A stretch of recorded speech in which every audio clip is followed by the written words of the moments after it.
কারা পশ্চিমবঙ্গে মা কালীর মূর্তি ভাঙছে? কারা পশ্চিমবঙ্গে মা সরস্বতীর মূর্তি ভাঙছে? কারা ধরা পড়ছে?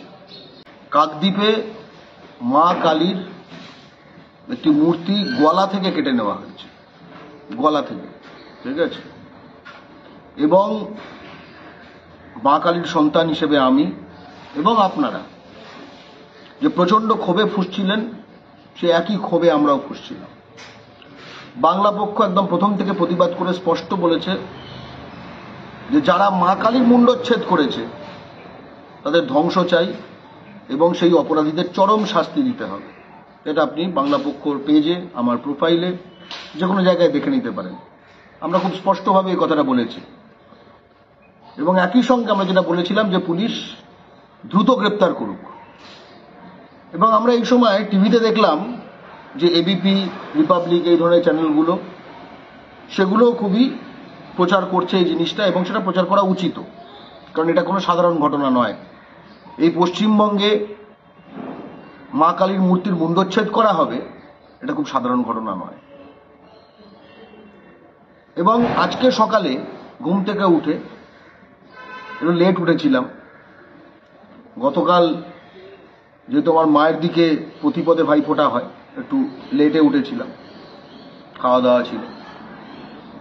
তারপরে টিভি খুললাম যখন, ওই এবিপি, রিপাবলিক, সে খবর আর পাচ্ছি না। আলামে কি, যেটা ভয়ঙ্কর ব্যাপার। আজকে আমরা জানবো কারা কারা এর জন্য দায়ী, তারা একদম পাওয়া যাচ্ছে না। তারপরে যে খবর এলো তাতে বোঝা গেল কেন আর পাওয়া যাচ্ছে না। নারায়ণ হালদার, ওই কাকদ্বীপেরই নারায়ণ হালদার, এক নরাধম, নারায়ণ হালদার নামক নরাধম মা কালীর এই মূর্তিটি, মুন্ডুটি ভেঙে দিয়েছে, ভেবে দেখুন। এবং তার আগের দিন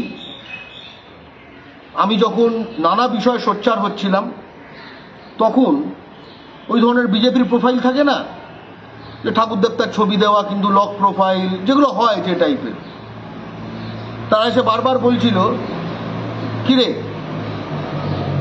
কাকদ্বীপের ব্যাপারে চুপ কেন? অথচ আমরা চুপ ছিলাম না। আজকেও আমি কাকদ্বীপের ব্যাপারে সোচ্চার, যেখানে চরম শাস্তি দিতে হবে। কিন্তু এই যে যারা গতকাল সোচ্চার ছিল তারা আজকে চুপ কেন? ঘটনাটা কি ঘটেনি? নাকি ঘটনা নিয়ে তাদের কোনো আগ্রহ ছিল না? নাকি ঘটনা নিয়ে তাদের আগ্রহ ছিল না, আগ্রহ ছিল অন্য কিছু নিয়ে, তাই তো? আমি সাম্প্রতিককালে কয়েকটা ঘটনা আপনাদের দেখাতে চাই, এবং এই ঘটনাগুলো প্রতিটি বাঙালির জানা জরুরি। যেরকম নদিয়ার চাপড়ায় সরস্বতী পুজোর, সরস্বতী ঠাকুরের মূর্তি ভাঙা হয়েছিল এবং প্রসেনজিৎ নামক এক বিজেপি নেতা, সে গ্রেপ্তার হয়েছিল প্রমাণ সহ। তারপরে দেখবেন মুর্শিদাবাদের কাশিমবাজারে তাপস নামে বিজেপির আরেকজন কর্মী, সে মা কালীর মূর্তিটা, এবছরের ঘটনা নয়, মুর্শিদাবাদেরটা, সে ভেঙে দিয়েছিল। দেখতে পাবেন, সবকটা নিউজ আইটেম। তার মানে এই ঘটনা আপনি শুধু কল্পনা করুন যে এটা ধরা যদি না পড়ত, যদি কাশিমবাজারে তাপস না ধরা পড়তো, বিজেপি কর্মী যে মা কালীর মূর্তি ভেঙে দিয়েছে, যদি নদিয়ার চাপড়ায় যদি বিজেপি নেতা প্রসেনজিৎ ধরা না পড়তো, এবং যদি আমাদের এই কাকদ্বীপে যদি নারায়ণ হালদার ধরা না পড়তো, তাহলে কিন্তু এবিপি আনন্দ বা রিপাবলিক বা বিজেপির এই যে কি হলো পশ্চিমবঙ্গে হিন্দুরা কিভাবে থাকবে, এটা তো বাংলাদেশে পরিণত হচ্ছে ইত্যাদি, এই আস্ফালন কিন্তু কমতো না। কিন্তু মা কালীর বাংলায় মা কালীর মূর্তি তো ভাঙা হয়েছে কাকদ্বীপে। মা কালীর বাংলায় দক্ষিণ চব্বিশ পরগনার কাকদ্বীপে মূর্তিটা তো সত্যিই মুণ্ডচ্ছেদ করা হয়েছে। মা কালীর এই বাংলায়, মুর্শিদাবাদের সত্যিই তো মা কালীর মূর্তিটি ভাঙা হয়েছে। মা সরস্বতীর এই বাংলায়, শিক্ষার এই বাংলায়, সংস্কৃতির এই বাংলায় সত্যিই তো মা সরস্বতীর মূর্তিটি ভাঙা হয়েছে। আমার তো এখনো প্রশ্ন, এখানে যদি এই বিজেপি দলটি পশ্চিমবঙ্গে থাকে তাহলে এখানে হিন্দু বাঙালিরা থাকবে কি করে? আসলে তো মানেটা এটা দাঁড়িয়ে যায়। আপনাকে একটা কথা বলি, গতকাল রাত্রে যখন আমরা বিবৃতি দিয়েছিলাম এবং আমরা সুন্দরবন যে পুলিশ ডিস্ট্রিক্ট সেখানকার এসপিকে আমরা চিঠি দিই যে দ্রুততমভাবে এই অপরাধীদের শনাক্ত করে তাদের বিরুদ্ধে চরম শাস্তি চাই, তখন আমাদের মাথায় কিন্তু আমরা জানতাম না কে বা কারা। প্রথম কথা, আমরা জানতাম না একজন না একাধিকজন, আমরা জানতাম না সে হিন্দু না মুসলমান, বাঙালি না বিহারি না মারোয়ারি, আমরা কিচ্ছু জানতাম না। আমরা এটুকু জানতাম যে মা কালীর মূর্তি মুণ্ডচ্ছেদ করা হয়েছে, কথাটা বলতেও বারবার মানে একরকম লাগে, এবং সেটা যেই করে থাকুক এটা একটা চরম পাপ, যেই করে থাকুক। কারণ আমাদের কাছে ঘটনাটা সবচেয়ে বেশি গুরুত্বপূর্ণ। বুকে লেগেছে মা কালীর মূর্তি, তার মাথা ভেঙে দেওয়া হয়েছে, কেটে নেওয়া হয়েছে বলে। কিন্তু ভেবে দেখুন তো, এই নারায়ণ হালদার অর্থাৎ নামে হিন্দু, এরকম হবার পরে আমার বুকের আগুন তো একটুও কমেনি। কিন্তু সেই ব্যক্তি কারা যারা নারায়ণ হালদার স্বীকারোক্তি করার পরে যে সেই এই ভয়ঙ্কর অপরাধটি করেছে, তাদের মনোভাবটা কিরকম হলো বলতো? মিস হয়ে গেল, ঠিক হলো না, ঠিক জমলো না। তাহলে মা কালীর মূর্তি এবং সেখানে যে তার মুণ্ডচ্ছেদন করা হয়েছিল, এটা নিয়ে কি তাদের আদৌ কিছু এসে যাচ্ছিল? হ্যাঁ, আদৌ কিছু এসে যাচ্ছিল না। এটা তাদের কাছে উপলক্ষ মাত্র, এটা তাদের কাছে উপলক্ষ মাত্র। তাদের কাছে মূল লক্ষ্য হচ্ছে যে এটার মাধ্যমে অন্য কোনো পলিটিক্স করা, অন্য কোনো পলিটিক্স করা। ঠিক আছে, আমি আপনাকে একটা একই রকম মুসলমান সাইডের উদাহরণ দিচ্ছি। এটাও কারণ প্রতিটি ধর্মের যারা সাম্প্রদায়িক কীট তাদের মধ্যে এই মানসিকতাটা রয়েছে। সাম্প্রতিককালে নিশ্চয়ই দেখেছেন ফিলিস্তিনের গাজায় যে গণহত্যা ঘটেছে, প্রচুর মানুষ মারা গেছে, এরিয়াল বম্বিং করা হয়েছে, যা তা অবস্থা, মানুষ প্রায় না খেতে পেয়ে নানা জায়গায় সেখানে লোকে মারা গেছে। এবং আপনি দেখবেন যে বিশাল সংখ্যক মুসলমান, অন্য ধর্মের লোক আছে কিন্তু বিশাল সংখ্যক মুসলমান, এবং তার মধ্যে সাম্প্রদায়িক মুসলমানরাও আছে, তারা গাজা গাজা বলে মাতম করছে। ওকে, বোঝা গেল? তার মানে মানুষগুলো প্রতি তারা সহমর্মী এরকম একটা ভাব দেখাচ্ছে। গত কয়েক বছর ধরে ইয়েমেনে, সৌদি আরব, হাজার হাজার ইয়েমেনি, তারা ধর্মে মুসলমান, তাদেরকে এরিয়াল বম্বিং করছে, একদম ক্ষেপণাস্ত্র এরিয়াল বম্বিং সব করছে, মারছে। তখন কিন্তু এই সাম্প্রদায়িক মুসলমান যারা, তাদের কিন্তু রাগ কাটবে না। কারণ মুসলমান মরছে ঠিকই, কিন্তু যে মারছে সে তো ঠিক যাকে নিয়ে একটুখানি রগড়ানো যায় সেরকম না। বোঝা গেল? আমি কেন মা কালীর মূর্তি ভাঙা প্রসঙ্গে এই প্রসঙ্গটা টানলাম? তার মানে তারা ওই মানুষের মৃত্যু নিয়ে চিন্তিত নয়, কে মারছে এই বিষয়টা নিয়ে অনেক বেশি চিন্তিত, এটা নিয়ে আর কোন ব্যবসা করা যায়। একই রকম ভাবে এই যে মা কালীর মূর্তিটি যে ভাঙা হলো, সেখানে যখন হিন্দু, যে মানে অন্তত জন্মগতভাবে, আমার তাকে হিন্দু বলতে লজ্জা লাগছে, সে যখন হিন্দু বাঙালির ঘরে জন্মে, যেটা লজ্জার, তার যখন নামটা চলে এলো, তখন কিন্তু কিছুতেই আর রাগ কাটছে না, চুপচাপ একদম মনে।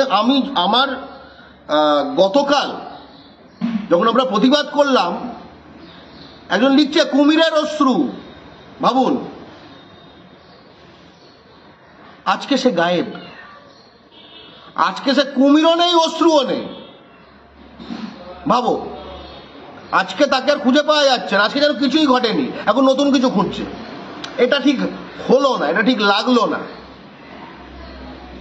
এবং এই নারায়ণ হালদারের পলিটিক্যাল ব্যাকগ্রাউন্ড আমি জানি না, কিন্তু আমরা নদিয়ার চাপড়ায় বিজেপি নেতা যে প্রসেনজিৎ, তার পলিটিক্যাল ব্যাকগ্রাউন্ড জানি, আরএসএস বিজেপির। আপনারা নিশ্চয়ই জানেন, বা যেটা বললাম, মুর্শিদাবাদের কাশিমবাজারে যখন মা কালীর মূর্তি যে ভেঙেছিল সেই ব্যক্তি, আমি যে প্রেস কাটিং এক্ষুনি দেখালাম, ঠিক আছে, সেও বিজেপির। এগুলো তো নোন, ঠিক আছে। এই যে তার নামটা হচ্ছে তাপস, ওকে। তো এর থেকে আমরা কি উপনীত হতে পারি? এর থেকে আমরা উপনীত হতে পারি যে যখন কোনো একখানা সাম্প্রদায়িক ঘটনা ঘটবে, ঠিক আছে, বা মনে হবে যেন সাম্প্রদায়িক ঘটনা ঘটছে, তখন একটু অপেক্ষা করবেন, একটু জানা, একটু ভেরি লাইকলি এই জিনিসটা হবে, কারণ সামনে ভোট আসছে, সামনে ভোট আছে। পশ্চিমবঙ্গ যে মা কালীর মাটি, পশ্চিমবঙ্গ যে মা দুর্গার মাটি, পশ্চিমবঙ্গ যে মা সরস্বতীর মাটি, এবং এখানে এই উৎসবগুলো ওদের এলাকার উৎসবের মতো একদম একটি সাম্প্রদায়িক দাঙ্গার মতো পরিস্থিতি সৃষ্টি হয় না, এতে বাংলা ও বাঙালির শত্রু বিজেপির গা জ্বলে। তাই তারা ভেবে দেখুন যে তারা একদিকে বলে, এবং সেটা বাংলা পক্ষও বলে, যে আমার মাটি আমার মা, বাংলাদেশ হবে না। বাংলাদেশে প্রতি বছর যারা সাম্প্রদায়িক ইসলামী গোষ্ঠীগুলি রয়েছে, তারা একাধিক জায়গায় তারা হিন্দু বাঙালির যে পুজো, সেখানে মণ্ডপে চোরাগোপ্তা ভাঙচুর চালায়। এটা সত্য কথা। এটা ইনফ্যাক্ট আমি 2014 সালে এই নিয়ে আর্টিকেল লিখেছি, 14 সালে। কিন্তু বাংলাদেশের এই সংস্কৃতি, এই অপসংস্কৃতি, এই নোংরামো পশ্চিমবঙ্গে ইম্পোর্ট করছে কারা? কারা ইম্পোর্ট করছে? কারা পশ্চিমবঙ্গে মা কালীর মূর্তি ভাঙছে? কারা পশ্চিমবঙ্গে মা সরস্বতীর মূর্তি ভাঙছে? কারা ধরা পড়ছে? আমি জানতে চাই, কারণ এটা এখন খুব স্পষ্ট সকলের সামনে। আমি প্রতিটি বাঙালি, হিন্দু মুসলমান নির্বিশেষে তাদেরকে বলবো, ঐক্যবদ্ধ হও। এবিপি, রিপাবলিক, হোয়াটসঅ্যাপ এসব থেকে নিজের আশপাশ সম্বন্ধে জেনো না। আমি আগের দিন যখন পোস্ট করেছিলাম, আমি একটা কথা বলছিলাম, নির্ভরযোগ্য তথ্য সূত্র থেকে জানান যে অপরাধী ধরা পড়েছে কিনা, অপরাধী বা অপরাধীরা, এবং তাদের নাম কি। ঠিক আছে, আমি নাম একদম, আমার পোস্ট আছে, আমি পোস্টটা দেখাই। এই পোস্টটা দেখানোও গুরুত্বপূর্ণ, গতকাল এই পোস্ট, ঠিক আছে। এবং সেখানে যেটা আশ্চর্যের বিষয়, সেখানে বলা হচ্ছিল, আরে নাম তো সকলেই জানে, দুধেল গাই, মানে এগুলো শুরু হয়ে গেছিল, ঠিক আছে। তার মানে ভেবে দেখুন, যখন যে মুহূর্তে কোনো তথ্য নেই, যে মুহূর্তে কোনো তথ্য নেই, সে মুহূর্তেও কিন্তু আপনার মনের মধ্যে বিষ ঢুকিয়ে দেওয়া চলছে, তাতে কিন্তু কোনো জ্যোতি নেই, ঠিক আছে, তাতে কোনো জ্যোতি নেই। একবার আমার প্রোফাইলটা খুলে দিও তো। এই দেখুন, এটা যে 15 ঘন্টা আগে, দেখুন 15 আওয়ার্স, মানে গতকাল। কি লিখেছি আমি পড়ছি, দক্ষিণ 24 পরগনা কাকদ্বীপে মা কালীর মূর্তি ভাঙা অপরাধীদের চরম শাস্তি চাই। অপরাধীদের বলেছি, আমি জানতাম না এক বা একাধিক, আমার ভুল হয়েছে, আমার বলা উচিত ছিল অপরাধী বা অপরাধীরা। আমি জিজ্ঞেস করছি কোনো অপরাধীর নাম সামনে এসেছে? কারণ আমার কাছে আসেনি তখন, ঠিক আছে। তারপরে লিখেছি কোনো নির্ভরযোগ্য তথ্য থাকলে বলো, কারণ কাকদ্বীপে বাংলা পক্ষর সংগঠন নেই। কথাটা খুব গুরুত্বপূর্ণ। এলাকায় যদি বাংলা পক্ষর সংগঠন হতো, আমাকে এবিপি আর হোয়াটসঅ্যাপ আর এইসব থেকে যে আসছিল এসব তো জানতে হতো না। এগুলো আবর্জনা আমরা জানি, আমরা ডাইরেক্ট খবর পেলাম, কিন্তু কাকদ্বীপে আমাদের সংগঠন নেই, তাই জন্য জানতে বলছি। বোঝা গেল? এবার ভেবে দেখো তো, যারা এই, আমিও তখন তথ্য জানি না, স্পষ্টভাবে বলছি। আবার এর কমেন্ট সেকশনে তথ্য জানে, কিন্তু তথ্য জানে বলে ভাব নিচ্ছে, ও জানো না কারা করেছে, দুধাল গাইরা করেছে, এই করেছে তাই করেছে, তার মানে আচ্ছা ভেবে দেখুন তো, নারায়ণ হালদারি তো বোধ হয়, না যদি ধরা না পড়তো, ধরা তো নাই পড়তে পারত, ধরা নাই পড়তে পারতো। পুলিশ প্রতিটি কেস সলভ করতে পারে না, ঠিক আছে, অধিকাংশ কেস সলভ হয় না, এটা ঘটনা। তাহলে কে করতো? তাহলে আপনার মনে কি চলতো যে কে করেছে? তাহলে কি এবিপি আজকে ওটা সম্বন্ধে জানানো বন্ধ করে দিত? তাহলে কি রিপাবলিক ওটা সম্বন্ধে চেপে যেত? তাহলে কি এই কমেন্ট সেকশনে যারা ঘেউ ঘেউ করে তারা ঘেউ ঘেউ বন্ধ করে দিয়ে চুপটি হয়ে যেত? না, তারা তখন নতুন উদ্যমে হয়তো নামও চলে আসতো, কয়েকটা তারা নামও ম্যানুফ্যাকচার করে দিল, আমি আপনাকে বলছি। তাহলে ভেবে দেখুন, আমি আপনি বাঙালি কি এতটা বোকা? বাংলার মাটিতে মা দুর্গার মুণ্ডচ্ছেদ বা মা দুর্গার পুজো নিয়ে যাদের প্রবলেম আছে, মা দুর্গার মূর্তি নিয়ে যাদের প্রবলেম আছে, বাংলা পক্ষ তাকে নিয়ে প্রবলেম আছে। সে হিন্দু হোক মুসলমান হোক, তাকে নিয়ে বাংলা পক্ষের প্রবলেম আছে, খুব স্পষ্ট কথা। এবং কাকদ্বীপে বাংলা পক্ষ সংগঠন নেই, কাকদ্বীপে বাংলা পক্ষর সংগঠন দরকার। কারণ কাকদ্বীপের মাটি একটি পবিত্র মাটি, সেখানে এই নারায়ণ হালদার টাইপের বাঙালি বিদ্বেষী জন্তু কিভাবে তৈরি হলো, তার মানে সেই মাটি একটু পরিষ্কার করা দরকার, ঠিক আছে। বাংলা পক্ষ কাকদ্বীপ সহ বাংলার প্রতিটি কোনায় প্রতিটি বর্গ ফুটে এমন সংগঠন গড়তে চায়, হিন্দু মুসলমান নির্বিশেষে বাঙালি যুবকদের নিয়ে, যাতে কিনা মা দুর্গার দিকে, মা কালীর দিকে, মা সরস্বতীর দিকে, অথবা যে কোনো ধর্মের কোনো দৈব দেবতা, উপাস্য ঈশ্বর, আল্লাহ, জিজাস, গড, বুদ্ধ যা আছে সেটার দিকে কোনো রকম তেঁদরামো যদি বাংলার মাটিতে হয়, তাহলে পুলিশের আগে বাংলা পক্ষর বাহিনী গিয়ে যেন সেই বাংলা ও বাঙালির শত্রুদের ঠ্যাং ভেঙে দেয়, ধর্ম বর্ণ পার্টি না দেখে। বাংলা পক্ষ বাংলার মাটিতে সেই বাহিনী বানাতে চায়।